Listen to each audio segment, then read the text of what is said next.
So yun nga mga idol, welcome back sa ating YouTube channel, Opinion Mo TV.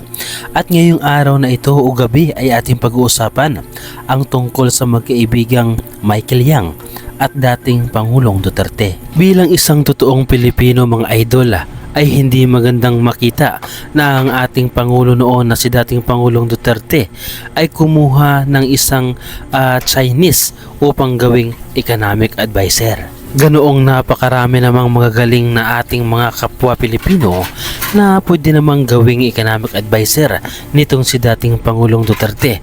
Subalit ang labis na nakapagtataka dito ay bakit si Michael Yang na isang Chinese national. At bakit siya pa ang pinili ni dating Pangulong Duterte? Ganoong hindi naman siya totoong Pilipino. Ano ang maitutulong ni Michael Yang sa ating bansang Pilipinas?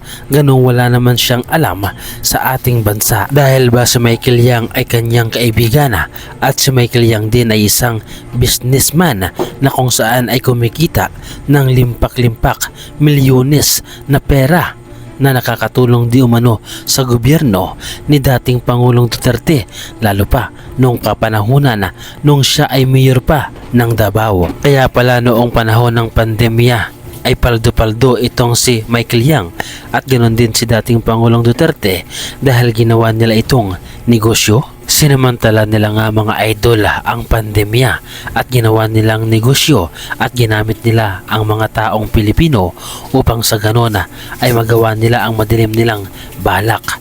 Balak na kung saan nga mga idol ay labis na nagpahirap sa ating bansang Pilipinas dahil nga sinamantala noon ni dating Pangulong Duterte ang pandemya upang kumita ng limpak-limpak na salapi. At hindi lamang yan mga idol dahil si Michael Yang at si dating Pangulong Duterte ay naiugnay din sa kalakaran ng illegal na droga na kung saan nga mga idol ito ay labis din na nakaapekto sa ating bansa. At hindi nyo rin ba mga idol nahalata na noong panahon ni dating Pangulong Duterte ay marami ang mga naglabasan na mga illegal na droga na kung saan nga mga idol ay nasabat ng custom at dito nga mga idol ay nakuha ang mga napakaraming illegal na droga.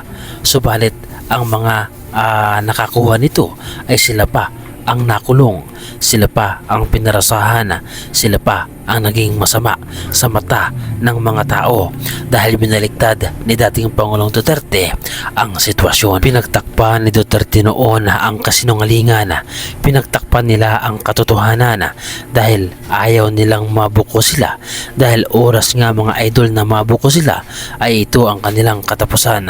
Subalit dahil maimpluwensya noon si dating Pangulong Duterte ay pinaniwalaan sila ng mga oto-oto na ngayon nga mga idol ay tinatawag na DDS supporters. At dahil nga dito nga mga idol ay hindi nakasuhan noon si dating Pangulong Duterte dahil siya pa ang Pangulo. At ganoon din nga mga idol itong si Michael Yang dahil ito ay hawak din ni dating Pangulong Duterte.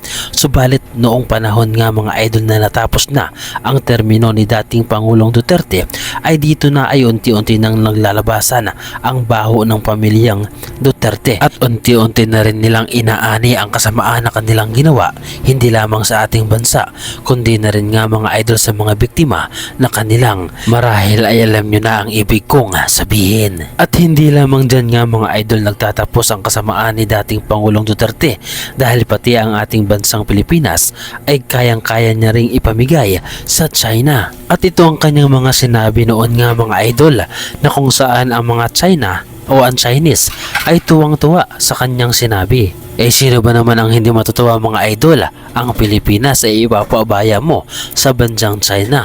Talagang matutuwa dito nga mga idol ang mga Chino dahil ang presidente natin na isang tinaguri ang Pilipino ay handang ipamigay ang ating bansang Pilipinas sa bansang China. Ito ang napakahirap mga idol. Tayo ay bumoto ng isang presidente na walang lakas loob na ipagtanggol ang ating bansang Pilipinas at kaya niya itong ipamigay basta't walang gulo na magaganap. So hindi ito magandang pangitain mga idol.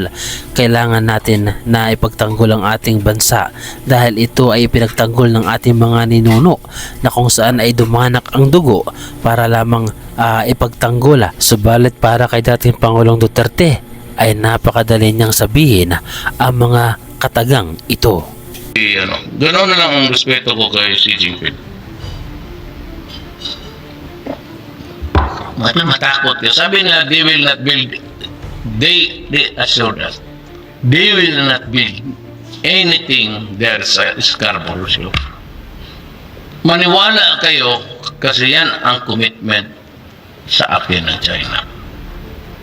And galing kay si Xi Jinping mismo nagsabi. And he's a man of honor.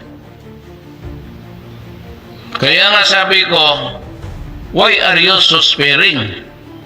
Gusto ninyo, gawain na lang ninyo kaming province, Fujian, pati Philippine province of China. Di wala tayong problema. We share. Libre na lahat. O di ba mga idol, napakasaya ang pagmumukha ng mga Chino na ito na dahil sa sinabi ni dating Pangulong Duterte. Ikaw ba naman ang ating bansa ay handa mong ipamigay dito sa mga Chino na ito? Sino ba ang hindi matutuwang bansa? Kung kayo mga idol na isang totoong Pilipino, kung kayo na tumatayo sa ating bansa at handang ipaglaban ang ating kalayaan, kayo ba ay natutuwa sa mga sinabi ni dating Pangulong Duterte noon? At okay lang din ba para sa inyo mga idol ang mga ginawa niya noon? Ano ang masasabi ninyo mga idol sa reaction video na ito? At ano ang inyong opinyon patungkol dito? Ibahagi niyo naman mga idol ang inyong reaction at opinyon sa ating comment section.